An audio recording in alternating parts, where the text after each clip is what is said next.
এই জরুরিয়াতে দিনের ভিতরে দুইটা শ্রেণী রয়েছে, প্রকার রয়েছে, অর্থাৎ জরুরিয়াতে দিন দুই ভাগে বিভক্ত। প্রথম হলো বিস্তারিত জরুরিয়াতে দিন, দ্বিতীয় হলো সংক্ষিপ্ত জরুরিয়াতে দিন। অর্থাৎ জরুরিয়াতে দিনের ভিতরে কিছু বস্তু এমন যে সমস্ত বস্তু কোরআন হাদিসে খুলে খুলে ব্যাখ্যা করে করে একদম পুঙ্খানুপুঙ্খানু ভাবে তার যাবতীয় দিককে তুলে ধরেছে, সেটা হলো জরুরিয়াতে দিন। যেমন নামাজ, যেমন রোজা, যেমন হজ।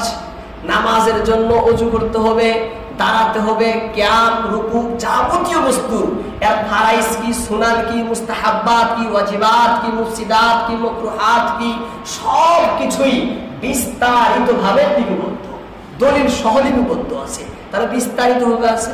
তাহলে এই সমস্ত বস্তুকে বিস্তারিত ভাবেই এর প্রতি ঈমান আনা হলো জরুরি। আর জরুরিয়াতের দিনের ভিতরে যে সমস্ত বস্তুর বিস্তারিত ভাবে বয়ান করা হয় না সংক্ষিপ্ত ভাবে, যেমন ফেরেশতা, ফেরেশতা সম্পর্কে বিস্তারিত ভাবে কোরআন হাদিসে বলা নেই। হ্যাঁ, ফেরেশতা আল্লাহর একটি মখলুক, নূর দ্বারা সৃষ্টি, তাদের ভিতরে পুরুষ মহিলা নেই, তাদের ভিতরে বিবাহ শাদী নেই, তারা খানা পিনা করেন না।